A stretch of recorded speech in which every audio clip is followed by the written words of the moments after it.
এটাই আইপিএল 2025-এ কেকেআরের প্রথম একাদশ। বড় ধামাকা দিতে চলেছে কলকাতা নাইট রাইডার্স। চলুন বিস্তারিত বিষয় জেনে নেওয়া যাক।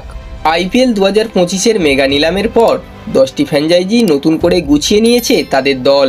সকলের নজর ছিল defending champion Kolkata night Riders কেমন দল গঠন করে সেই দিকে। নিলামে সবথেকে বেশি দাম দিয়ে ভেঙ্কটেশ আয়ারকে দলে ফিরিয়েছে কলকাতা নাইট রাইডার্স। 23,75,00,000 টাকা পেয়েছেন এই তরুণ বাঁহাতি ব্যাটার। ভেঙ্কটেশ আয়ারের জন্য এত দাম অনেককেই অবাক করেছে। এছাড়া গতবারের আইপিএল জেতা দলের 12 জনকে ফিরিয়ে এনেছে কলকাতা নাইট রাইডার্স।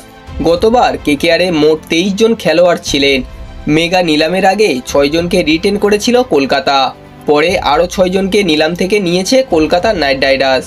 দল গঠনের পর দুটি বিষয় সবথেকে বড় হয়ে দেখা দিয়েছে কেকেআর ম্যানেজমেন্ট ও ফ্যানদের মধ্যে। ও কেমন হবে দলের প্রথম একাদশ। এখনও পর্যন্ত যা খবর, কেকেআরের অধিনায়ক হওয়ার দৌড়ে সবথেকে এগিয়ে রয়েছে আজাঙ্কে রাহানে। রিঙ্কু সিং, ভেঙ্কটেশ আয়াররা দৌড়ে থাকলেও অভিজ্ঞতার নিরিখে এগিয়ে রাহানে। জাতীয় দলের পাশাপাশি আইপিএল দল ও রাজ্য দলকে নেতৃত্ব দিয়েছেন এই অভিজ্ঞ প্লেয়ার। চলুন এক নজরে দেখে নেওয়া যাক আইপিএল 2025-এর মরশুমে কেকেআরের সম্ভাব্য একাদশ। সুনীল নারিন, উইকেটরক্ষক কুইন্সন ডিকক, অধিনায়ক Ajinkya Rahane, Venkatesh Iyer, Ramandeep Singh, Andre Russell, Rinku Singh, Spencer Johnson অথবা আন্ড্রিক নোকিয়া, বৈভব অরোরা, বরুণ চক্রবর্তী, হর্ষিত রানা।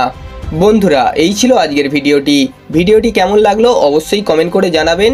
ভিডিওটি ভালো লাগলে একটা লাইক করে দেবেন এবং এই ধরনের ক্রিকেট নিউজ সবার আগে পাওয়ার জন্য চ্যানেলটিকে অবশ্যই সাবস্ক্রাইব করে দেবেন।